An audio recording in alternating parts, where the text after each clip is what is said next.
Good afternoon, legends, and welcome to my second chat for Matt today. I was live on Spartan Zoom earlier this morning, but I've come back this afternoon for a chat that I've been looking forward to while I talk to Roy Hanford. And Roy's the founder and director of the Fit Project community. It's community-focused functional training spaces that helps everyday Australians have a better day every day. Now, he's represented the country internationally in OCR events and is an endurance world record holder. Roy is on a mission to help over 2,000 Australians overcome their own obstacles and life challenges through functional fitness and mindset coaching. Now, the Fit Project is a multi-purpose wellness company that connects coaches to clients and clients to communities, as well as manufacturing industry-leading fitness equipment. He also hosts a podcast himself, the Fit Project podcast. And without much more talking, I'll just bring him on. Hey, Roy. How are you, man? What up, Matt? Thanks for having me on. Pleasure, dude. Pleasure. How's your Saturday arvo? Thrill a minute. Lots happening down here in Victoria. Yeah. Is it cold? It's always cold in Victoria.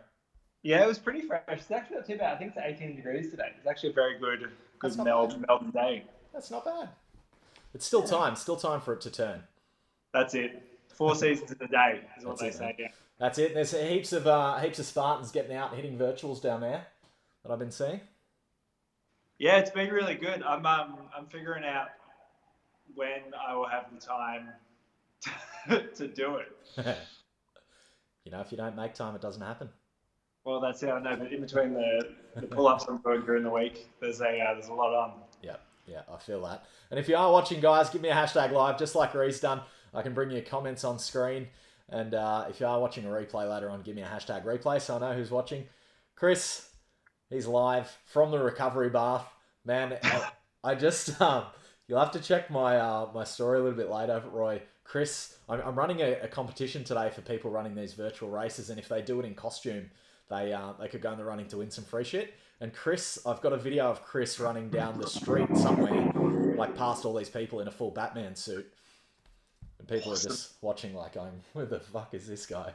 So, that was awesome. Who else have we got? We've got a heap of people jumping on. Cara letting us know she's live. Matty Probes. Chris. Funzi. Devon. Heaps of guys. How is everyone today? So you said and Eddie. Eating my carbs before using my air bike with clown costume. Fantastic. That's a comment you never thought you'd read out loud, I guess I did. Yep. Hopefully it's for my dress up competition, not a weird sex thing, but whatever. Classic Eddie. So, classic Eddie. So you're hoping to squeeze in the some virtual races today, Roy? Yeah, today/tomorrow might be an overnight thing. We've been running around. We had TFB boot camps going live today, which is good. Good to see a lot of the crew again after a couple of weeks in isolation. Yeah, awesome, man. Awesome. And you've been pretty proactive with the sort of the reopening up. I've been seeing you put some stuff out on the Fit Project socials in regards to opening, and you've got sort of a multi-stage plan that I've seen you put out. We have, yeah. I mean, there was it was touch and go there for a while. There was some stuff happening at a bit more of a macro level with our leases. Yeah. But we're pretty stoked to get reopen, and we're in stage 1 of that rollout that you mentioned at the moment. So we got boot camp, run club. Yeah, I've actually just brought it up on screen. So I just grabbed the screenshot from your page earlier. So yeah, so run us through. You're in stage 1 at the moment. Yeah, so I guess the big thing for us has always been operating within scope of practice, and also adhering to best practice from governing bodies like Fitness Australia and obviously the Department of Health. So I've actually got one of our jazzy new posters that's going to be going up. Beautiful. Around the space from the gov there around help stop the spread. Perfect. Some basic hygiene stuff. Yeah, perfect.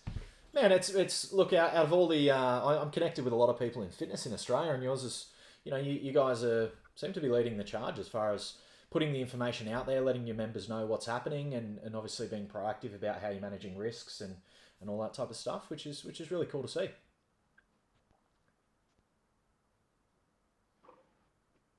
Whoop, had a bit of a freeze there. Well, Thanks. I mean, yeah, yeah. We're in a good space. The site we have here, and actually before lockdown, when you came on the Fit Project podcast, we were talking about how we were about to open our second site down here in Victoria, and lockdown happened and all of that. So, I guess, yeah, like our whole approach before this thing has always been health first, and like you read in that blurb there, we're just I guess one of our driving ethos is just helping people, full stop. And that's around sustainable training, but it's also, I guess, I don't know if I've coined this phrase, but I'm going to claim it at the moment, just a health first approach to fitness. Yeah, cool. So, yeah. I haven't heard it. It's fucking yours. All right, cool. Owned it. Hashtag health first. There you go. Hashtag health first. Cool. How did it all start, man? How did the Fit Project begin? Let's see. Well, we started off as a boot camp down here in Victoria a long time ago now, over 6 years ago. Cool. From that, we moved into some commercial gym settings. I guess a lot of PTs have a usual trajectory. Bang, bang, bang up the ladder, or they go up and then they just exit the industry.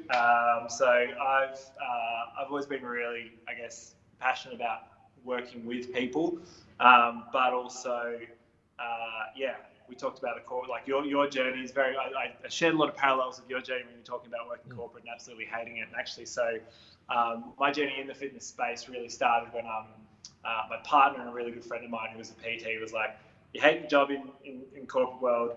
Get out, do this. You have a blast." And so, yeah, working in commercial spaces for many years, I was just like, look, I think there's a lot to be said for the amazing work and the amazing coaches and trainers who work in commercial big box gyms. Big box gyms, for the most part, they don't have your health as their priority. I'm sorry to say, it's a churn system. That's it, right? Which is okay. There's nothing wrong with making a profit, but when you're overselling, sort of, I read a statistic the other day where most commercial gyms will oversell their actual memberships by 400%. Yeah. which is good for them as a business, right? But it's not necessarily good for the endpoint person walking into that gym. So the Fit Project was really born out of bringing focus and integrated training methodologies to everyday Australians. Now that's a fancy way of saying, what do you need when you come through our doors, and then what do you need for the rest of your life?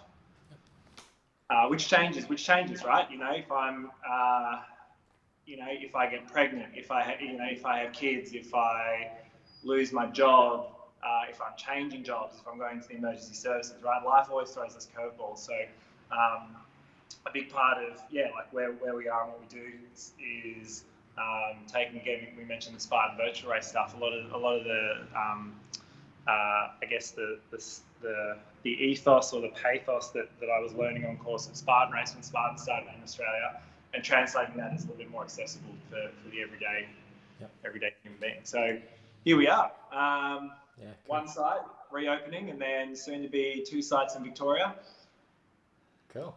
And they're your own facilities. So you're in Brunswick at the moment. So the facility you're in at the moment. Cool. Yeah. And then we'll be moving into a second site, a satellite site down in Fitzroy, in the new plant here. Nice, man. Nice. And what are the plans? What are the plans to expand? Have you got your, do the aspirations stretch further than 2 sites? So so with this whole pandemic thing, went into another business venture with my really good friend Dennis. So we launched TFP Fitness Equipment 2 months ago. That's gone gangbusters. And again, the basic premise there is like, just help Australians keep active, healthy, and moving. With gyms closing, and gyms closing around the world. And preparing people for the next time we have to go into lockdown, and not just having the right education piece around how they need to move optimally, but also just having some of the best gear for them to move. Yep. So you sort of become a bit of a one-stop shop. Yeah, and I mean that's always kind of been our case. When we say that we run a multimodal business, like I was very anti-yoga for a long time. Things like practices like yoga. So I went to my first yoga class, and I was like, Yeah, mind blown. I was So the same. yeah. So if you haven't tried yoga and you're not on the fence, definitely go have a crack at yoga. And I think yeah, give it a red hot crack. But we incorporate yoga, we incorporate nutrition.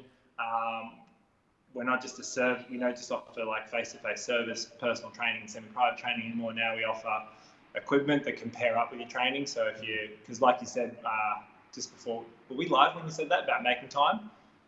I think so. Yeah. Let's say we were. Yeah, but a lot of people are time poor, or they think they're time poor. So it's like, cool. Now we've got scope to go. Here's your gear. Here's your coach or your training. Go do the thing. Doesn't have to be in a bricks and mortar site. Although again, like training, having a third space like somewhere like TFP, I think is pretty important to a lot of people. And reconnecting with our tribe this morning was pretty big. Obviously safe with the sort of elbows and virtual fives, but yeah. Cool. And what about your background, Roy? Obviously the Fit Project started with boot camps about 6 years ago. Have you always been fit and active? Yeah. So background wise, fat kid, growth spurt, nerd. So always very unsure. I'm the youngest of four, so I had two older brothers. I wouldn't say they bullied me, but they were just older brother, Yeah, they just roughed you up brothers. a little bit. Yeah. I had an older sister, and she roughed me up. Well, that's it, right? Yeah, I guess I've always been active and I guess body sensitive. If you name a training modality, I probably had a crack at it. Did CrossFit for a lot of years. Did bodybuilding pretty seriously, kind of in my coming out of my adolescence and into my early adulthood. Down Doherty's gym down here in Victoria at the Mecca. So that's pretty interesting times. Yeah, and then long distance running, and then I think I did maybe the third or fourth ever Spartan event in Australia when Spartan launched down here, and that was just like when I was like, man, like this is movement. This is movement with purpose, and and that's just, and I guess then that was when you sort of had a bit of a divergence from sort of just pure CrossFit into that sort of functional fitness modality and thinking about optimal body movement for different body types. So, I guess you can say I've always been pretty fit and active. My life. No real reason other than, it's just it's always called to me. Yeah, and you said you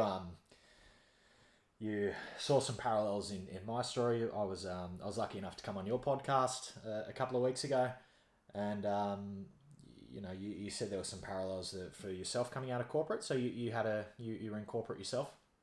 Yes, I had a pretty good job that I kind of fell into out of university. Not related to any of my university degree, but working in and around booze and craft beer. So when sort of craft beer was on the upswing, on the uptake in terms of on trend, and it was pretty. Yeah, it was.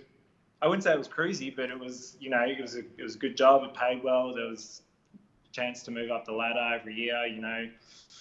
Guaranteed leave. Decent paycheck, and then there was, I guess, and again, I think having done a couple of Spartans, when the time came where I got offered basically a voluntary redundancy, or I could take a different position that involved a lot more travel time and stuff, rather than looking at as an obstacle, I saw it as an opportunity to sort of go, all right, well, now's the time. I'll take my redundancy. I've been with the company a couple of years, and we'll go off and do this fitness thing and go into business. So, 6 years on, it seemed to have worked out okay. So yeah, it is a fun industry though. The alcohol industry. I was in it for a little while. I managed a bottle shop for a while. I was going to be a rep. I think my beard needs to be about 2 inches longer before I'd be allowed to drink craft beer though. I think you need some more tattoos as well, Matt. A few more tattoos. I can draw them on. Yeah, that's fine. I can fake that. So you hit But I fitness. think, yeah, I definitely think that's the thing though. It's like, Sorry, bud. it's what, sorry? No, you go. No, you like. Oh no. I think that, yeah, that's the thing. Like, I think there's having talked to a lot of coaches and people on the podcast, but also just coaches that we've had through our doors here. The fitness industry is hard, man. Like that was kind of the scope that we were talking on when we came in and everything was shutting down left, right, and center. Like the fitness industry was already hard before COVID-19, and I think, yeah, as someone who's been in the industry now for a lot of years, it just takes a certain breed to kind of stick it out. I think you need the right sort of level of unhinged, but also to be pretty opportunistic to take big risks. Yeah. I think I see similarities in obstacle racing and business. Tonight I'm doing a crazy amount of events and I might succeed, but chances are pretty high it might kick my ass. And I think the big thing is just getting up every time it kicks your ass and having another crack. And business is the same. You just get your fucking ass kicked a lot, especially in fitness. Oh yeah, man, 100%. And that's what I mean. Like a couple of weeks ago, we were very much like 50-50. You might have flipped a coin. And I work with a bunch of different business mentors as well. People walked the same road, and it was 50-50 when I was calling people up, going, do I shut the studio, just go online, reduce all my overheads, etc., or do do we hang out and do this thing? And there was a lot of tough conversation. I mean, we've got close to 8 people on my payroll. Yeah. So it's, yeah. So it's a lot of mouths to feed. Yeah, exactly. So, but the industry is like that anyway. You see a lot of studios rise, go out. The turnover for professionals in the industry as well is huge. Yeah. And I think, again, like creating opportunities for more fitness professionals to stick it out and stay in the industry, that's another big driving factor. And looping back around to like why the Fit Project and why we want to keep going is, I've got on the wall behind educate, empower, and grow is like the more people we can keep in the industry, and good coaches, everyone's better off. Yeah, everybody wins, definitely. Yeah. And the industry does chew up people and spit them out. It's it is a hard industry, and I sort of think and I feel bad for a whole group of this new wave of young coaches who have maybe taken a trajectory that might be similar to us. They've gotten out of school, they've maybe done corporate for a couple of years, and they've thought they've gotten to maybe mid-20s and they've thought, you know what, fuck it, I'm going to work for myself. I'm going to get a PT qualification, and they've maybe gone and worked for a corporate gym where they're subcontracting, and now this COVID situation's come along and they've just got absolutely smashed. Like, and that can just absolutely crush your confidence. And I think a lot of these young sort of entrepreneurial types that have had a crack at doing it themselves will maybe get burnt enough that they'll go back to a secure job and never have a crack again, which I think is sad. But the industry itself chews people up and spits people out. Like I think something like 80% of people leave within 12 months or 6 months. I think it's 90% within 12 months. So it is a tough industry. But it's just like it's almost like construction or another trade in the sense that, again, and that comes back to what I said, like it takes a certain, I guess, like breed of person to stick it out, because it's really early mornings. Usually it's late nights. Yeah. You got to fit somehow in between all of that. You got to fit in your own training and a social life and everything like that. And, a lot of early mornings, working weekends, et cetera, et cetera. Again, like some people would just be like, I know there are some days where I want to roll out of bed. It's 4 degrees in Melbourne, hailing sideways. And I'm like, I should have just stuck to something like a 9 to 5. Like, yeah. Some days. But like you said too, I think doing stuff like OCR and obstacle course racing, or doing, things like what you're doing this evening, definitely builds that resilience up to go, oh, well, it's not so bad. Let's get it, yeah. Let's get on with it. I think for me, like, I get up when I have to do stupid shit, or I have to get up really early, or the days when you just don't want to roll out of bed and you maybe have to do something a little bit tough. I'm always like, fuck, I could still be like chained to a desk. Could be way worse. So that's sort of that contrast helps me because I did that for way too long. Oh, yeah, 100%. And I think that's the thing too. Like and I mean this is potentially controversial, but personally for me, We I'm love going to swear. controversy. I fucking hate like online stuff. Yeah. Just given and like I hate it. Now I hope none of my clients are watching because we are sticking with a hybrid model and delivering online programming just Yeah. just as like a safety thing. But like there's nothing better as a coach seeing someone succeed in real time doing hard stuff with you. Yeah. There's 100% absolutely agree. 100% agree. Yeah. yeah. Yeah. I'll definitely back that up. Yeah. Which is weird because most of your business is online, but like All of it. But yeah. I think I'm lucky in that being an online coach, I often get the chance to meet most of my clients face to face at races that I meet them at. So like I'll train them for months and then turn up at a race and see them crush it and be at the finish line when they're getting their medal. So I still sort of get that moment. But being online, I can scale and reach more people and change more lives. So like for me, I think I get the best of both of those. But look, I definitely agree. I started in face to face and just the I guess the emotional connection and the roller coaster that you take people on when they change their lives. When you're face to face, you experience all of those raw emotions a lot more heavily, and you ride the highs and you ride the lows, and I think it is a much more rewarding experience. Yeah, and that's why, and I think that's the other thing too. Like coming back to like OCR, even if because I've taken clients through a Spartan race, and they just gone cool, done that, never doing it again.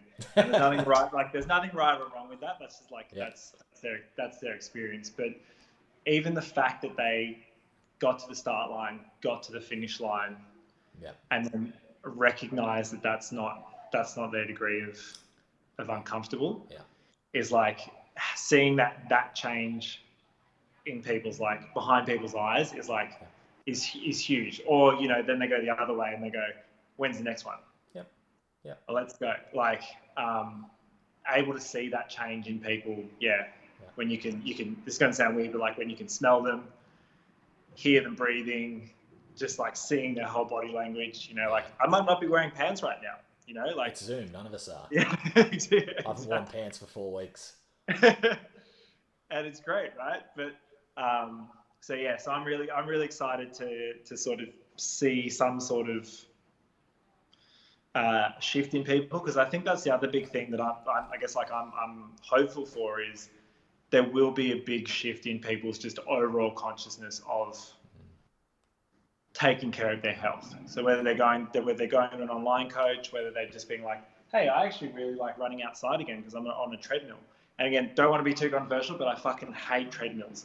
Definitely serve their place, but like, you run trails, you do, OCR stuff. Like, there's nothing like just getting out there and hitting the trailhead. So, I'm really hoping that there's going to be a shift in like a different approach or thinking pattern into people's health. Because I mean, the reality is like, yes, this thing's killing people, but a lot of those people already have sort of underlying health issues. That's kind of the stark reality of the situation. Yeah, and we've seen nothing in Australia. Nothing. We didn't even get the tip of the iceberg here. Yeah. So hopefully it doesn't come with a vengeance the second time, but yeah, I do hope it changes too. I think, and I did a post on this a week or so ago where there is a silver lining if you can look for it. And I think, without having the bad thing that you've gone through, it's very hard to appreciate the good things. So without having that contrast, without being locked in the house for 2 months and not seeing your friends, now, it's probably going to be a good amount of time before I take my friends for granted again, you know what I mean? So I think people will come out of this with different sort of mindsets and maybe wanting different things out of life. I hope so. Well, yeah, I mean, that thing I think for most people, and I don't know, shameless plug, should be sign up for a Spartan race. Definitely. Sign up for a trail run. I think my strike rate, like you said, you've taken people through and they get to the end and maybe it might not be for them. My strike rate is really, really fucking good for taking people through their first race and them going, when do I sign up for the next one? I've only had 2 people in my life that have gone through a race that have said to me afterwards, it's never happening again. And both of them are my direct family members, my sister and my dad. They're like, that's it, never doing that again. Thanks though. I think my dad was because I ran in Speedos. He didn't like that, but so a little bit too much of his adult son. Yeah, but yeah, he agreed to it. And then when we turned up, I just dropped my pants, and he's like, "Oh fuck," he was not impressed. But yeah, most people that run with me, they're itching to do the next one, and it's. How do you go about as a coach? How do you go about getting people to take that first step? How do you get people to that start line? What's that journey look like?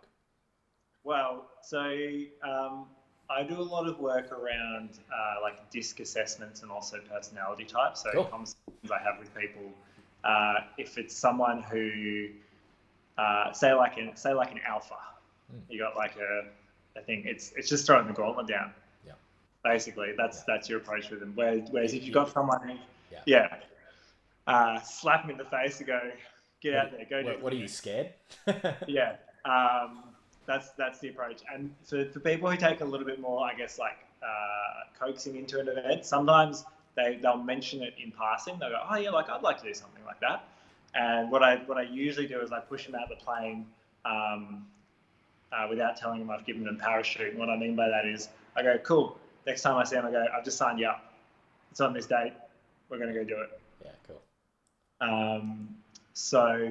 But usually it's just, I guess, there's a couple of things that happen because when events are on, I'm usually out there running every single one. So again, like people see that, and then they go, I kind of want in on that. I think there is also that thing of FOMO, because I remember in it seems like the stadium race. Yeah, Marvel. I think I saw all you guys warming up. You guys, yeah. Nice big crew there. Yeah, and that was literally 2 people from TFP were like, we're going to do this. And then those 2 people were like, hey, we're doing this thing. You should do it. And then it was like 4 people. And then it was like, so there was very much that like, hey, this is something everyone's doing together. Yeah. And, we'd hate for you to miss out on it. Yeah. And that's something that comes back to what you've created in the Fit project, and something that I value highly in fitness, which is creating a tribe, creating a community. If you can create a good tribe, then the whole tribe will benefit. Like everyone else's results will get better, because you as a coach can't be everywhere at all times. So if you can get everyone on the same page and everyone on the same team, then they sort of get results by themselves almost. They encourage each other. Yeah, well, a big thing I've liked throwing around in a lot of posts is just like that idea that we are actually stronger together. Definitely. Everyone is. And I think that's another, I guess, like, if we're talking about a silver lining from COVID, is realizing and appreciating the people you stand shoulder to shoulder with. And not necessarily shoulder to shoulder with in a COVID situation, you're 1.5 meters, but elbow to elbow. Yeah, exactly. But appreciating those things a lot, or not, I shouldn't even say things, like those people a lot more, because again, we are creatures of habit and routine. So, if 6 a.m. the alarm goes off, you need to be at the gym at 5 past for your 1/4 class. Yeah. All of a sudden, when that those people you see every day, that's not your immediate family, your cat, your dog, or your partner, you don't see those people, and all you're seeing is your cat, your dog, or your partner, or your kids. You actually really miss those people standing with you. And again, like if you've never done a marathon, a half marathon, a fun run, something like a Spartan race, an OCR event, like the bonds you form doing that hard stuff with those people, it's friendships for life. Like I said, like, I started a company in this pandemic, like another business unit, TFP Fitness Equipment, literally with someone I met on course at a Spartan race like 5 years ago. How tight are you guys, you and Dennis? Because you seem like you're I don't realize you just met through Spartan. I thought you might have grown up together or something like that. Oh no, legit! Like we were both volunteering on course at a stadium race back when they had them more frequently up in I think I want to say it was like a Brisbane stadium race. Yeah, that's right. Just literally volunteering in the 300. When they had the 300 set up as well, and just talking shit and went out drinking, and then just mates, like it was. If cool. I had a pretty non-conventional wedding to my partner, and like if we had a groom's party, he would definitely be in there, and I would say he'd be one of the closest things to like a best man in that as well, and that's literally just from Spartan. That's so cool. I've met some amazing fucking people. It's probably one of the best communities that I've been involved with in my whole life, I'd say. Is the Spartan community. It's just such an interesting collection of people from all different walks of life, and so many people have such amazing stories. Like you meet cancer survivors and amputees and all sorts of just people who have copped a fucking beating, right, and come back. It's super inspiring. And talking about Dennis, he actually asked a question on the Instagram, which was, what's your biggest moment you've achieved with the Spartan race? I think that's a softball Dennis is throwing, because Dennis and I went over and so he knows. for Australia. I'm going to film while you answer, brother. So Dennis and I are friends for a long time. 3 years ago, when they did like the first big international team event down in the Spartan race, we both got selected. Went over the States together. I carried his sorry ass up those hills in Tahoe. I think I beat him in the first day. That was an individual heat. Came together as a team, but I'm pretty sure I beat him in the first day. Even if you didn't, let's say you did. Yeah, exactly, right? For this sake. And yeah, that was definitely a highlight. And I think coming back to what you just said too, like how we're such good mates, like that was really epic stuff. Like if you've never raced in Tahoe, which is where they hold the World Championships, that terrain is fucking hard.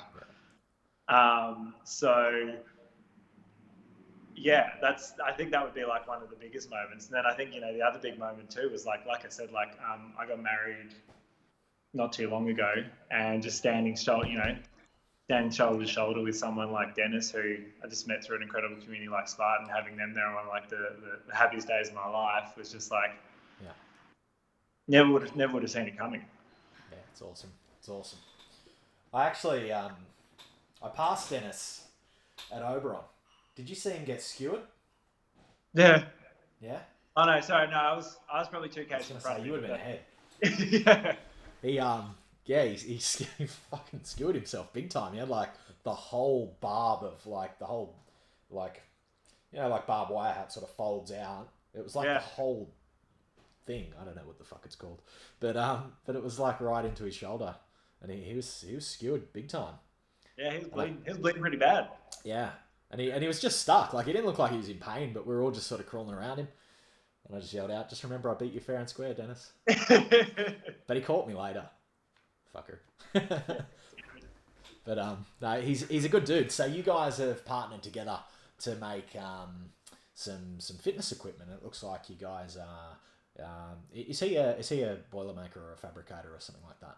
Yeah. By trade, that's what he's been doing for the last forever up there. Cool. So I saw him making up some squat racks and stuff like that. I was actually looking at your farmers carry things. Yeah, I think I'll invest in some when I move up to the Gold Coast in a couple of weeks. Yeah, do it. We'll do you a good deal. Sick. I got that live. So what are you guys offering as far as the equipment? So again, I mean, like those conversations was, he's in Townsville, I'm down here in Melbourne. We were talking heaps. He was just checking in, being like, "What's happening at the gym? How you doing?" I was like, "Man, like gym life is hard at the moment. We've got to shut down, suspend a bunch of memberships.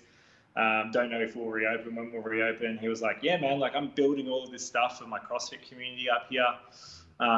Just working crazy hours." And I was like, at that stage, I'd leased or sold a lot of the stuff in my gym to members just so they could keep working out. And I was like, "Hey, man, how much of this stuff could you make? And would you keep making it?" And then the conversation just kind of ballooned from there. And he's been working crazy hours up there, literally fabricating squat racks, farmers handles, chin-up bars, just crazy amounts. He will fabricate and do his day job, and then he'll keep building steel into the evening. Yeah, It's kind of like there's a good parallel there because we kind of have our competitive thing of like Cap versus Iron Man. He's just like fucking Tony Stark just there, just being like bang, bang, bang, like so. That's where TFP Fitness came from. We've had a huge amount of support from the Queensland community, a huge amount of support from the Victorian community. We sold out of most of our June stuff, so it's going to be real busy getting the rest of the gear together for our next shipment, next order. Yeah, cool. I think that just shows your entrepreneurial spirit. Seeing an opportunity in crisis. It's a good thing, but being able to pivot quickly. That's I think one of the reasons why you're probably going to be opening the doors when a lot of people have unfortunately had to shut them. Yeah, but like you said before, like there's so many parallels to obstacle course racing and business because that's I think that's the thing. Like Spartans are physically hard, but I'm no shrink or scientist, but like I'm pretty sure like the neuroplasticity and like the stuff that happens in your head when you have to figure out are you going to crawl off course or call it quits, or are you going to work a way to just kind of motor through? I think it fosters that discipline, right? Like there's a lot of shit you do. Just doesn't matter whether you're in business for yourself or whether you're at your job or whatever you're doing, but there's lots of stuff that you do that you just don't want to fucking do. And if you can go out and force yourself to do shit that's difficult by choice, when you are forced to do stuff that you don't like, it's like, well, is this as bad as that shit that I did last Saturday night? Probably not. Yeah. Exactly. Are my feet bleeding? No. This is probably better. How many toes have I lost? How many toenails have I lost by staying in bed? Right. None. How many toenails did I lose at Enduro, at the 24-hour Enduro? All of them. All of them. Yeah. Yeah, and I think it's that's something that's fascinated me, I guess, over the last couple of years as I've gotten into Spartan and gotten deeper and deeper into this community and into this, I guess, ethos that it represents, is starting to lean towards a lot more of the crazy endurance stuff and the hurricane heats and the stuff where you really, really put yourself through a grinder. That's the stuff I lean towards, and I think it's all connected. I think one of the reasons why I'm fascinated by that is the same thing that has me fascinated in business and doing it for yourself. I think there's definitely parallels there. Well, there's I might paraphrase the quote, but around like tough choices and tough people, or like if you make a lot of hard choices become easy, or whatever I don't know, whatever it is on a bumper sticker. And it's exactly right. Like it does take a certain type of person to go, I'm going to go out for another lap for something like on the 13th hour of a 24-hour event. Not again, there's like accepting defeats. A big part of it too, like knowing your limits and knowing you haven't done enough preparation, or you haven't dialed in your nutrition, or you haven't trained enough in the lead up. That's an important learning thing as well. It's important to learn fast in those situations. But yeah, it definitely takes a certain sort of person to sign up and travel interstate, or travel with a group of people to go run something for 24 hours, run something for 48 hours. I mean, like I really want to, when they start flying planes again, finally go do an Agogi.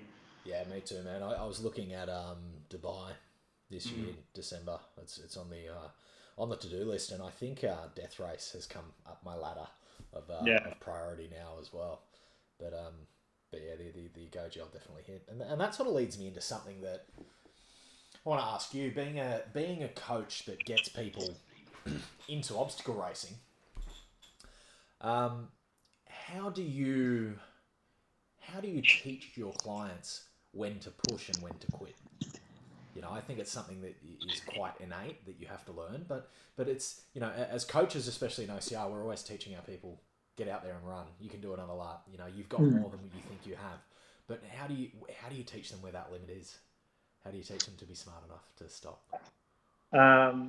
So there's the 3% rule that I kind of live by, where again, like not a scientist, not a doctor, but a lot of the stuff I read is around what this thing's capable of and what this thing's capable of. And basically where our body's hardwired to find something that's an appropriate level of hard, but it's always got an extra an extra 3%, but it's very hard to physically get into that mindset of that extra 3%. And if you look at that historically across forever, like Viking berserkers going out and doing whatever, or if we borrow something from, say, like Greek history, the 300 warriors at Thermopylae who just held off basically an entire, like, statistically that's nuts, for a really small force to hold off a much larger force regardless of the terrain for the time that they did is crazy. And that's that extra, that's going that extra 3%. So if you're doing something like the push-up challenge, which is now we're going to that 13th hour on the enduro, it just comes back to, like, I've got a little bit extra, knowing that you have a little bit extra, but also operationally training to know when it's time to tap into that 3% without necessarily going into something like rhabdo, which is where you're pissing out tar from wherever and you go and your body goes into full shock. So training that 3% is a big one. Cool. Do you know where you got that ideology from? Well, like yourself, I do a lot of reading. Currently, I'm rereading a book called Stealing Fire, which is by the same dudes who wrote a book called The Rise of the Superman. Okay. And a big part of that thinking was finding their actual research they've done in elite sports or like extreme sports, but then seeing the parallel of that sort of they use the term flow as well. So finding that flow state of just like everything's easy, even though it's hard, but like they talk a lot about that neuroscience around our body has its like, it's homeostatic thing where everything's fine. We're at equilibrium. And through training, what we can do is we can push the needle of that. So they're two really good books, actually, if you're sort of keen on, I guess, pushing the boundaries of what you're physically and mentally capable of. Stealing Fire? What was the other one? And the other one's called The Rise of the Superman. I've heard of that one. I think his name's Stephen Kotler and someone else. Yeah. Okay. But that's super sciencey. Like, it's pretty cool. I'm a nerd, brother. Yeah, I can tell by the glasses. Yeah. But they're two really good books, and I'm rereading Stealing Fire at the moment just because I like to reread stuff because I think the situation you're in when you read something, you can always find something else. 100%. And I was talking about this the other day. I think I sat down with Dominica to watch a movie, and it was something we both hadn't seen for like 15 years, and we watched it, and we were like, it's amazing how you can watch something or read something years later, and it just means so much different things to you because you have changed as a person, and your I guess your experiences have changed who you are and how you see things and how you see the world. So yeah, and I guess that's a nice tie-in too to, like, I guess what you've seen with your clients, and also coming back to what you said around like some people wanting to do another event, other people not wanting to do another event. It's like the first time you run something like a Spartan race, doesn't matter how fit you think you are in your box or how strong you think you are, it just kicks your ass. And it might just be the 5K sprint. Yeah. And then you run your third ultra, and your third ultra is probably just as hard as your first one, but physically your body's like, no, I know what to do, and I know what to do when I come into the transition area. Is the first time you can't walk for a week. Yeah, you've been there and you've done it. I've spoken to a couple of people about this, and I need to try and find some literature that I guess confirms it, in that how much of that is mental and how much of that is just physical conditioning. My first 12-hour raw challenge enduro, and I love raw challenge, but my first 12-hour there, I was fucking dead for like a week. But I can go back now and do more Ks, complete more of the obstacles in the same time, and I feel great after. Like I'm probably 2 days after, I'm pretty good. And if I look back to how fit I was years ago, there's probably not much of a difference as far as physical fitness. Like, does your body just get used to the level of punishment, or is it a mental thing? Is it, what's going on there? Well, it's both. If you want to read another good book on understanding bodies, like the body stress response, there's a really good book called I might butcher the title here, The Body Keeps Score. What's it called, sorry? the body the body body keeps keeps. score. Yep. And then like the subtitle is kind of like how the human body navigates trauma. Yeah, cool. I'm pretty sure I butchered that title, but if you Nice. sort of search the body keeps score, and it's written by this basic like trauma specialist. Yeah, cool. And he looks at everything from like people getting hit by buses and being fine, Yep. to people witnessing like horrific things, and then the mechanisms that the body uses to sort of work around that and kind of survive. Yep. You know what I'm reading at the moment? I'm just about to finish it. It's called the Third Man Principle, or the Third Man. Basically, it's this idea that people who are like climbing mountains or something, and they get like lost in avalanches or something, they'll have like a guardian angel appear and watch over them, and you know, keep them warm, and there's, you know, thousands and thousands of reports of these people who have had this presence, and if they're religious, they attribute it to religion, like a guardian angel. If they're not religious, they attribute it to other things. But they've worked out all the factors that have to be present for this phenomenon to happen, and they reckon it's a psychological defense mechanism. And it's the same thing that's happening when, you know, American Indians would go out on like their spirit quests and starve themselves and dehydrate themselves, and they'd have like a vision. It's the same thing that children are doing when they have childhood invisible friends. It's the same thing that widows are doing when their partners die. And they've worked out that, you know, what triggers it, and what's happening at your subconscious level as a defense mechanism to keep you alive. It's fucking fascinating. Which is the cool thing about the brain too, I think, is like, well, the brain and the body is, it's 2020 now, and it's like, we know this, and we know this reaction does this, we know this reaction does this, and then there's just still so much We're just that is just throwing fucking darts with a blindfold on. Yeah, exactly. Like, and I think that, you know, like without, I'm pretty big on like spiritualism, in the sense that, I guess like if I like put a nerd hat on, like very much that sort of like Jedi like idea that there's, you know, everything's energy that we sort of put out. So again, like the more positive energy you put out, the more that returns. Yep. That works the other way. But also coming back to what you just said around like really intense situations and stuff, like there's things we just won't know, because we can't experiment on people when they're going through that stuff, because it would be basically inhumane, and I'm sure there'd be a lot of ethics and moral stuff, but like that sort of unknown that you just don't know till you push the limits, I think is something that we might not ever know. Yeah, it's awesome, mate. It's awesome. Hey, are there any other books you recommend off the top of your head? Oh man, yeah. What's the other one I was reading? Actually, let's check out my library. There's some. We've got a library here at TFP. So, nice. Kelly Starrett's Becoming a Supple Leopard. Become yourself a leopard, did you say? No, Becoming a Supple Leopard. Becoming a Supple Leopard. Yep. Cool. Barbell Buddha, the collected writings of Chris Moore, if you're into fitnessy stuff. Well, I am. What was that one? Barbell what? Barbell Buddha. Yeah. And what's the other good one I've got here? I mean, like from a coaching perspective, if you read anything from Michael Boyle or Dan John,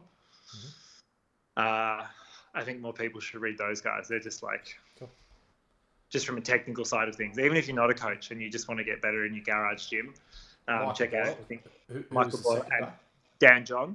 Dan John.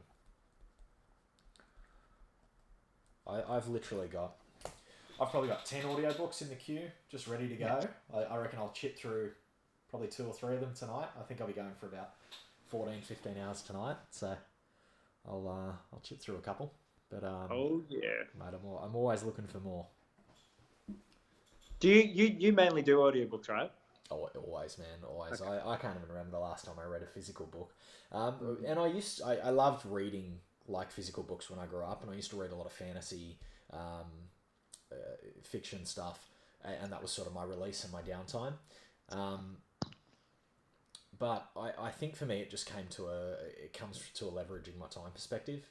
I don't have a lot of time to sit down and just physically read. Whereas whenever I've got to go for a light, a zone 2 run or something, or I've just got to jump on a roll for a little while, or go for a long ride, these are times when I can just chuck an audiobook in. I find if I'm like pumping weights, it's a bit harder because I can't really focus on like counting the reps and stuff while I'm listening to a book, because you can't focus on two things at once, right? It doesn't fucking work. And you notice, like, if I'm listening to an audiobook while I go trail running, if it's a really easy trail and I'm familiar with it, I can do an audiobook. But if I have to make decisions on where to go, or the trail's a bit tricky, you'll run and you'll hit a spot where you've got to like balance over a log or something, and then you go, what just happened in the book for the last 30 seconds? Like, your brain just switches. You can't. It's yeah. So I've sort of got to pick and choose for when I listen to audiobooks, but generally when I'm driving, solid state cardio, walking the dog, stuff like that, I'm pumping audio. But I usually do 1 or 2 books a week.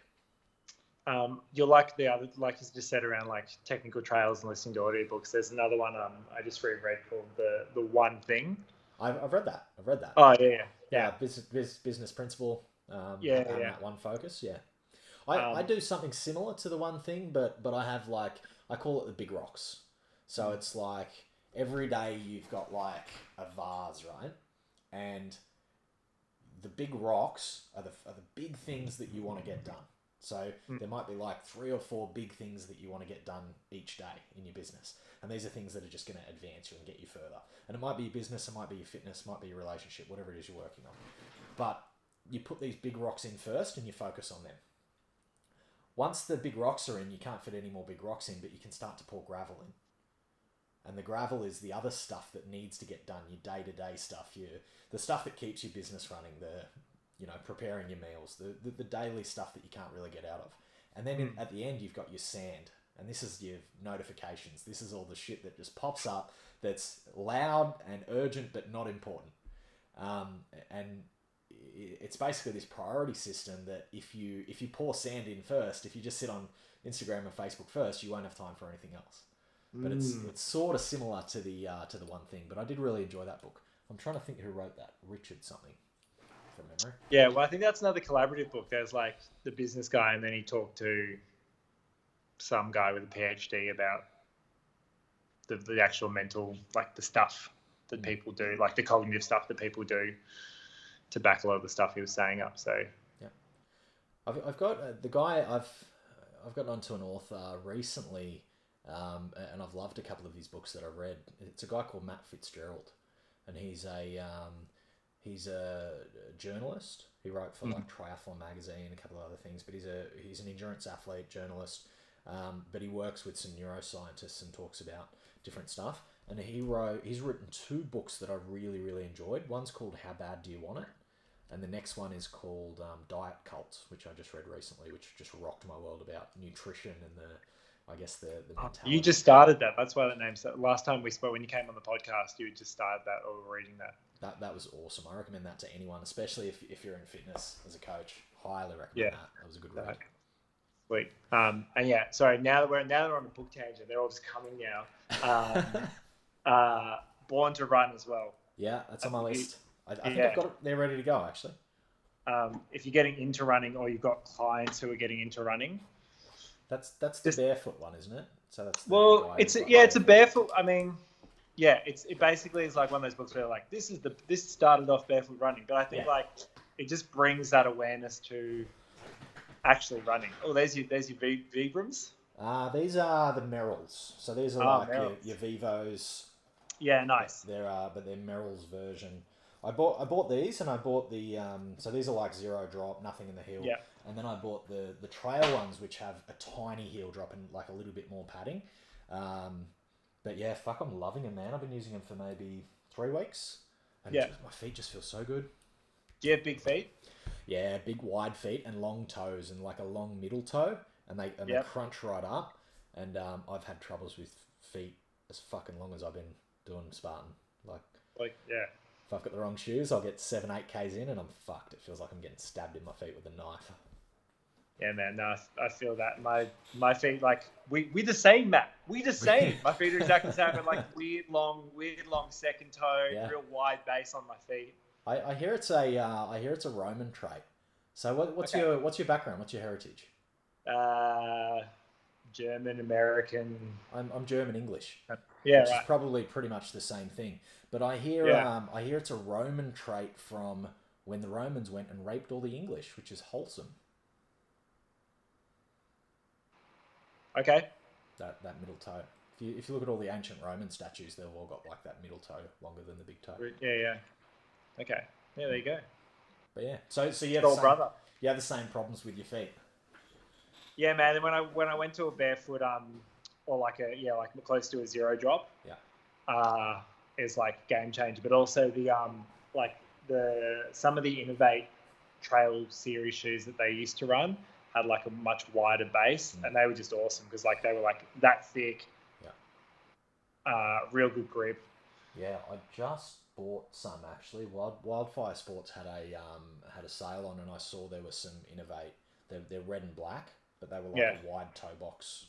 And yeah, I haven't taken them for a run yet, but yeah, I bought them just because they were on special. I'm like, fuck, give it a go, see what happens. But yeah. I think I'm gonna lean towards Ultras because they're like the full zero drop. Have you run in those before? No, man. I had a run. I've done some Spartans barefoot. Okay. Don't tell anyone because I think like when I crossed some finish lines in that, they were like, "Don't do that." I just lost my But shoes, bro. yeah, they came out in that dam over there. But yeah, like I've usually like Innovate, Vivos, and I live in Innovates. Innovates I think are just like such a well made. I'm not in no way sponsored or endorsed by Innovate, but if you want to get on that, let me know. But like I got like 2 pairs of Innovates and I've worn them every day for like 3 years straight. Like they're just real. They're built to last. Like they're real sturdy. Um, I just get around barefoot basically. Like like my gym. Also, like if you ever come to a TFB, we don't tell you to go barefoot, but like barefoot's the way to go. That's awesome. When you're training down here. When I was a face-to-face PT in a corporate gym, they told me I wasn't allowed to go barefoot. They're like, you have to put shoes on. We're not insured for you to be barefoot. And I'm like, well, how about I sign something that says if I injure myself, it's my fucking problem because I'm responsible for myself. And yeah, we had an arrangement. But then they kept trying to make me change because all the members were like, well, he's not wearing fucking shoes. I'm not wearing it. Yeah. But I'm like, I'm teaching kickboxing classes, and they're like, Matt, you got to put your shoes on. You're gonna hurt yourself. And I'm like, what? Huh? It's fucking Muay Thai. You're not supposed to wear shoes. Yeah. Like, what are you fucking going on about? But yeah, now I just do what I want. Now I just walk around with no shoes. Best way to be. Life's good. Yeah, so heaps of good books there. That's gonna keep me. It's gonna keep me going for months, which is cool. So, Well, sorry, no. So I have no idea what I was going to say. I just had a mental blank. But we do have a couple more guys who have jumped on. I don't know if they're still on because they commented like 20 minutes ago. all right, sorry, team. Kerry, Gary, Adrian, Corey. Corey's running tonight. Actually, he's doing the Ultravirus. I'll see how it goes. Corey's he's one of my clients from Wagga. He's a young kid. He's about 21, 22. He's a fucking little rocket man. He'll be coming for the elites pretty soon. Awesome. Yeah. I had a complete mental blank. I had something I was going to go into, and it's gone. It's gone. Too much book. Too much book. Too much book, too much sand. I feel like this chat show is just going to turn into a fucking book talk. Like, because everyone that I get on and talk to, it's like, what are you reading? What are you reading right now? Yeah. It's good though. I mean, that's the other thing I used to do with a lot of when I was doing more, I guess, more one-on-ones in a big box setting. I would always be like, read this. You should download this. Take this thing. We almost had like a pseudo book club, and I've still got he's a client who trained with me for ages. Shout out Adrian. Adrian and me used to always do like little book exchange, being like, have you read this yet? Have you read this yet? Here, it's your birthday. Have a book. Yeah, cool. I've got a couple of clients onto books. My support coach and accountability coach, I got her down the PD rabbit warren. Yeah. Got her started reading or doing audio books and like personal development stuff, and now she's hooked. And it just changes your life like so fucking fast. Like within like 6 months, you just see their brain start to work differently. It's amazing. Yeah, and I think that's the thing like around schooling is, when you're growing up, it's like, read this book for an assignment, read this book for this. Like, hey, you got to read this textbook to do stuff. And then you finish school and you're like, I'm an adult now, I'm going to go get lit. Or like, I'm not reading Fuck reading. ever again. But it's like, I think there's something that's like, it definitely keeps you, just your mental sword really sharp. 100%. Reading and just absorbing ideas from other perspectives. Yeah, your brain's a muscle as well, man. If you don't use it, you lose it. 100%. The best way to be dumb is just lay on the fucking lounge and watch Netflix. You'll get dumb real fast. Oh yeah. Unless you're watching documentaries, then you'll get dumb slightly slower, I think. Yeah, I mean, there's some good docs on the old Netflix. There is. What did Corey say? 24, 25 this year. Okay, I've no idea how old he is. I thought he was 24. Probably should know because I think what Matt was trying to say is like you move like a 21-year-old athlete as opposed to someone in the mid-20s. You said I might look into some new shoes. Have a few problems with mine. So we'll send me a message, Corey. We'll chat off air. But yeah. So you said you're going to squeeze in some virtuals. What are you going to have a crack at? Well, you said you might. Yeah, I mean, like someone asked me when was the last virtual race? A couple of weeks ago. Yeah, it was like a sprint piece. Port Stevens, I think, was 2 weeks ago.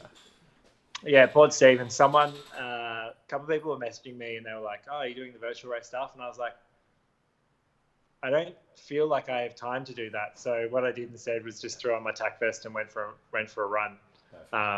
When I say run, I mean like a marathon. There's a really cool trail you can do in Melbourne called the Capital City Trail. I posted on my feed a couple of weeks ago actually. But yeah, one of my favorite things to do on a Sunday is just like throw on a tack vest and just run for hours. Yeah, wow. Are you just one of those like running's your release type guys? Is that?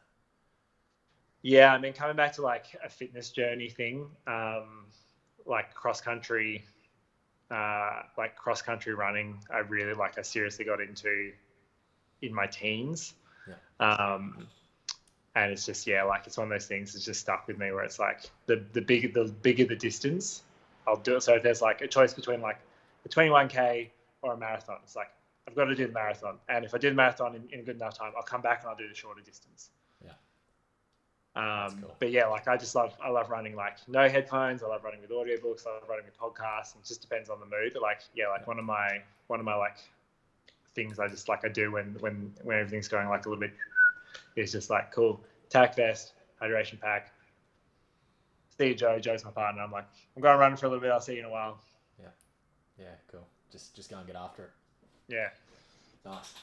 And how did this fucking bicep competition start? What's going on? Oh man, I don't even know. What's your current inching at the moment? What are you? I don't know. Are we still talking about biceps? Yeah. I don't know. I'm not even sure. I think I've been training hard. Yeah, well, what you said last time we talked was when you were you wanted to come out of COVID just like just a weapon, just a machine, more machine than man. Man, for so long I've been saying that I didn't have time. Like I just got so fucking busy with the business and working like 14, 15-hour days and getting somewhere, like seeing it grow at a crazy rate. Now obviously the choke's been put on, so it's like, what else am I gonna fucking do? May as well go beast mode. Well, 100%. Hey, you and you ride as well too.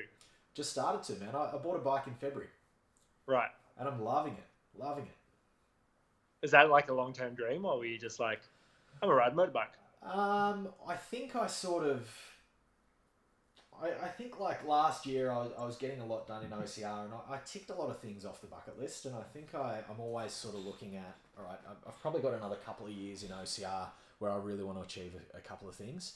But what am I going to do after that? So I think the next step for me will probably be Ironman. Will probably be like that triathlon journey. And I was a really strong swimmer growing up, and probably into like my early 20s, but I haven't really swum since. So it's probably been 10 years since I've swum seriously. So I think that'll come back relatively fast, but I think the cycling is something that I had to build up. But I'm enjoying it. You definitely have to lean out a lot more if you're getting in the water, man, because I know I sink like a stone anytime I go swimming. Yeah, well, I'm 96 kilos as of yesterday, and when I ran the 24-hour enduro in June, I was 82. Yeah, man. So I've just That's gone, but hopefully it drops off when I start up in the running a little bit. I think a lot of the that run again. But yeah, what's that? the coming back to the virtual race though, like, have you had a lot of your clients just message you being like, "How does this work?" Yes. Yes. Because I think there's definitely been, if we're talking about like communication and like learning and stuff, there's definitely been like a bit of a gap between how the thing actually works. Yeah. Yeah. Because I've had like randoms message me on social media just being like, "Are you doing the virtual race? How do I register?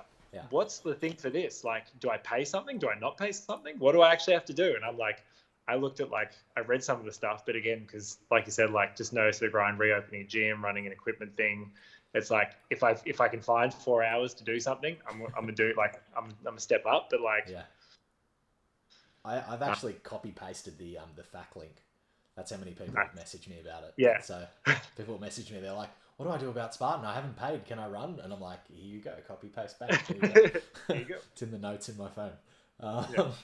But yeah, that's. I think I've put myself in a position in the industry in Australia that when anyone has a Spartan question, they're like, "Let's ask Matt," which is okay. I don't mind that. Yeah. But yeah, I get a lot of questions, which is cool. But yeah, maybe you might have to throw on the tack vest and just go for a bit of a run tonight. Well, I think so. I mean, the other thing is like, you know how there's this push-up challenge going at the moment. I did that last year, so I set myself a thing where I'm doing every week. I'm adding 25 total push-ups. Okay. And I'm adding 25 push-ups each day to what I did the day before. So Monday I do 25. Wow. Tuesday I do 50. Wednesday 75. Thursday 100. Friday 125. Saturday 150. And then this is week 2, and I tell you what, man, like my back feels. What's your count up to? This week's 550. So next week we're aiming for 575. Wow. It's like, even that's what I mean, like just around timing stuff. It's like you just got to do what you can when you can. And it's just like when I'm stuck here on the computer or like figuring out the safety side of reopening a gym. It's like, oh, there's the pull-up bar. Yeah. Just get that volume in. Yeah. Yeah. I'm not a huge fan of like challenges, like push-up challenges or anything like that, because I just think it's so easy to pick up overuse injuries. Yeah. And it can really fuck your training up. Like if you all of a sudden you got to do 550 push-ups, you're like, well, there goes all my fucking chest and shoulder days. Like I'm not going to work into around that. So it can sort of hijack your training, which I guess is okay if there's not a great deal going on. And for a lot of people in COVID, it's probably been really good to have something like that. Yeah, well, it's just something to, I guess, like you said, like it's a stone, or it's potentially some gravel to throw in on top when it's like, what am I going to do? But that's the other interesting thing about COVID and when everything, when the world was melting down, like the go to yo in terms of like volume for a lot of people, just being like, well, now I don't have to travel anywhere. I'm just going to do heaps of volume work, and then being like, now my hips done, now my knees done, now my shoulders done, because I've just been doing 1,000 push-ups on a Zoom class or like 1,000 jump squats on a Zoom class. And I don't know what it was like for your clients, but like, yeah, just having conversations with people around, you got to sleep, you got to do your mobility stuff, you got to warm up for things. And also, if you're not feeling like doing it, don't do something half-assed. Yeah. Don't dick around and do like 1,000 jump lunges just because it says you need to do 1,000 jump lunges or the class runs 1,000. Like, just don't do the jump lunges. Have a rest day. Rest days are okay. Yeah. I put out a yin session for my clients a couple of weeks ago, which is like a yin yoga hour long, hold poses for like 4 minutes at a time, and that's can be a good alternative to just say, if you're not feeling good, just fucking do this. It's still an hour of exercise, like it's still going to be very beneficial, but it's not going to fucking hurt you so much. You know, if you don't have the energy to train, this is probably a really nice alternative.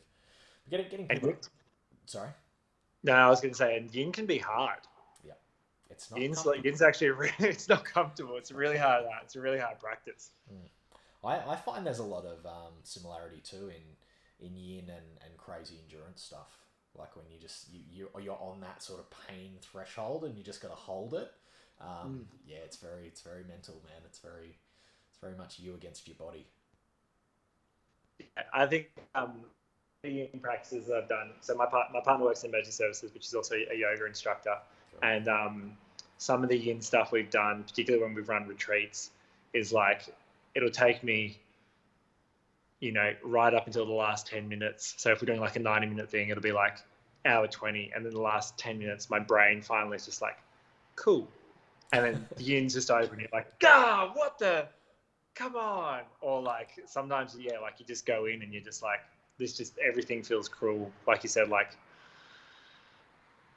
you didn't even know your hips were so messed up, or like the base of your foot was so messed up until you're sort of holding like a toe stand, or like you're in a hero's pose or something. You're just like, oh my God. Yeah, it's one of those practices where you learn some shit about yourself too. For sure. And they say like, because I find like yoga instructors either go one way or the other. They're the strength and I guess the internal spiritualism, or you've got like the full Western white girl, which is like all about the energy. Or white man, can be white man. Or white man, where they're like they'll talk about different emotions coming out of your hip joints, and you're gonna feel anger come out of your hips, and I'm like, well, it fucking hurts, but I don't know if it's anger, but yeah, you do find yourself in some compromising situations in yin. Have you ever done a sound healing or a sound bath? I have. Oh, man. The sound bowls. Yeah. Yeah. What's your take on it? Oh, man, that stuff is next level. Yeah? Like, you're talking about, like, finding yourself, or just, like, finding something happening in here. Again, like, I was really skeptical. I was like, whatever. I've done a 12-hour Ultra Beast. This is, And then, like, you're there, and you just, like, you come up, and you're a mess. Yeah. Like, and that comes back to, like, that energy thing. Like, if you're carrying, like, a lot of weird energy stuff, and you go into one of those things, and you go into it, like, a lot of stuff gets released in those. Yeah. I did it a while ago, and I think I need to have another crack at it, because I think I fell asleep in the class, and they woke me up, and they were not very happy with me, but I think that just threw me off a little bit. But that tells you something too, man. Like, that just means like your body needed to rest. Like if the body, like if your body gets to the stage where it's so relaxed that you actually just go to sleep, as opposed to necessarily like a meditative state, that's just probably a good wake up call to go, holy shit, like I needed to take my foot off the pedal and just have some time to recover. Yep. That's been good for that. The Oura Ring. Right. Have you heard of that? No, what's that about? It's a sleep tracker.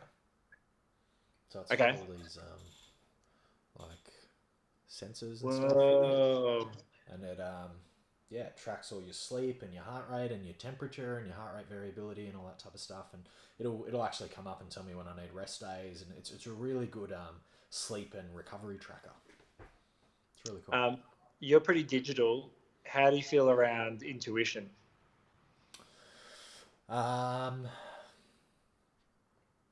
It's funny because I'm scientific and I'm nerdy, and I'm quite skeptical.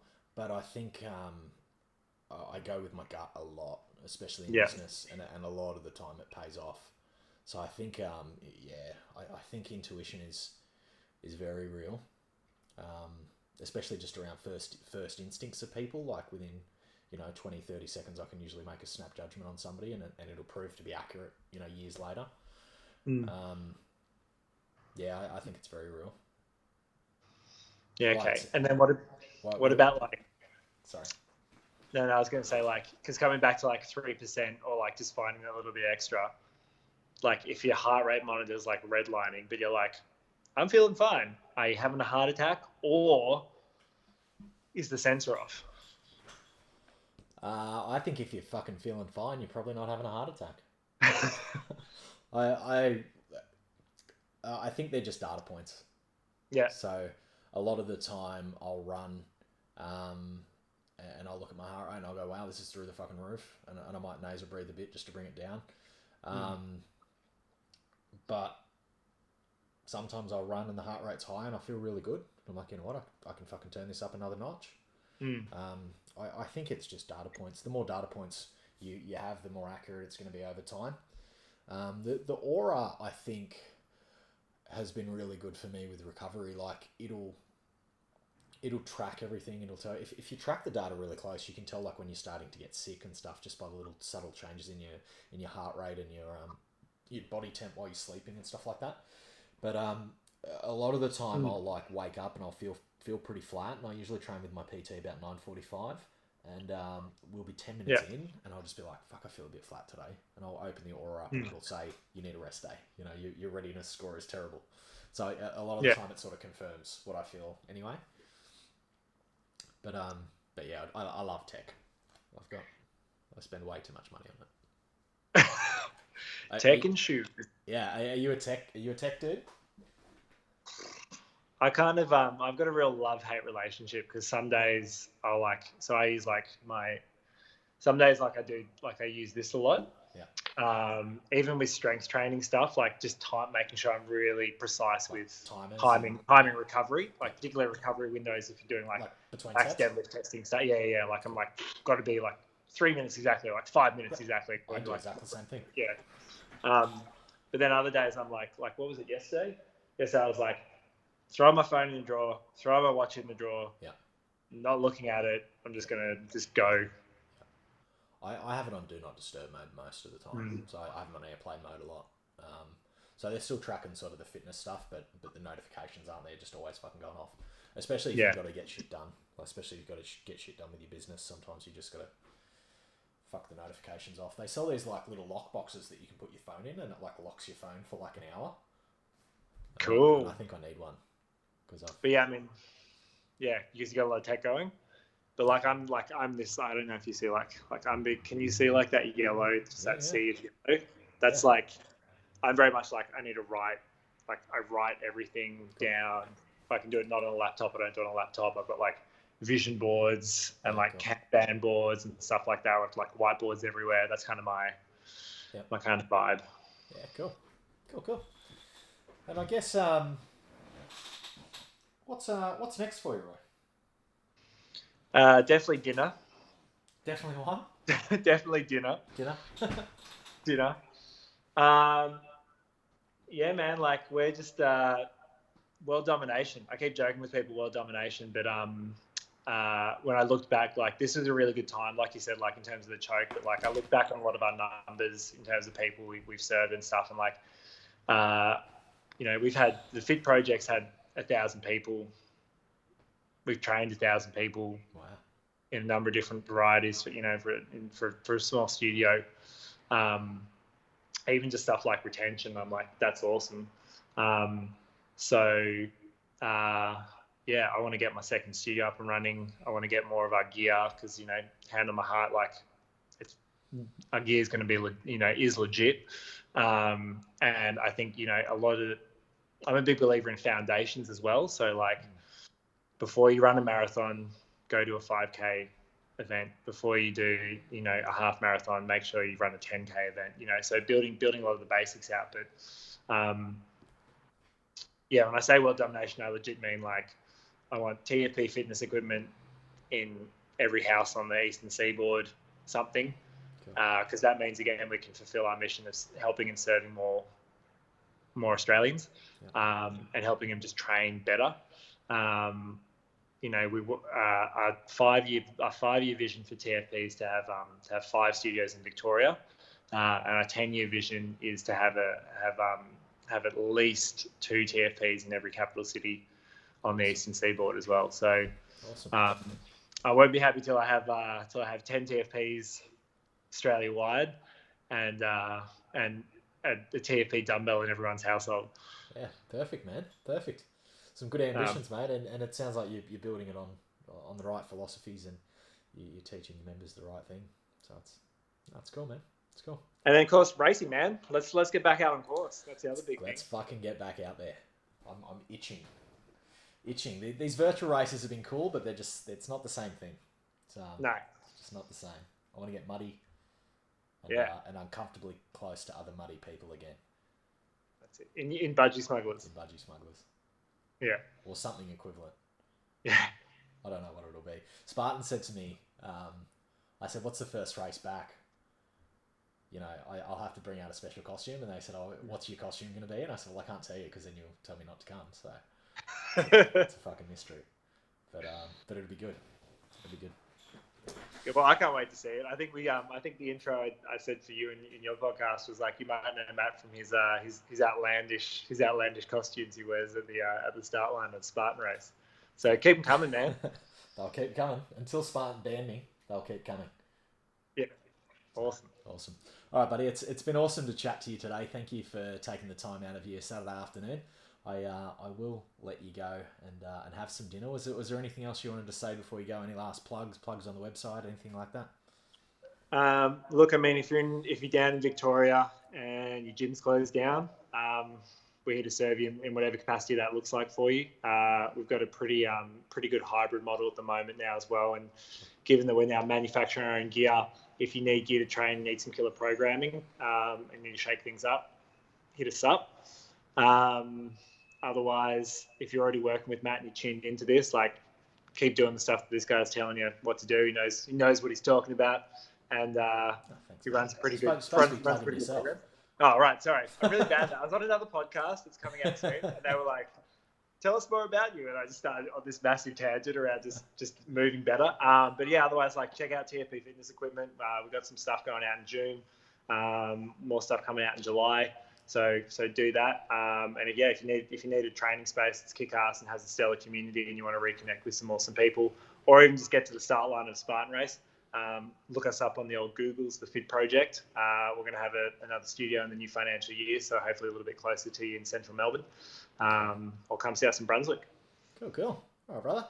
Thanks for your time, and we'll catch up soon. We'll see each other at a race, no doubt. Hopefully, Bright's happening in November, and if I don't see you before then, man, stay safe. Hopefully, the studio opens with a bang.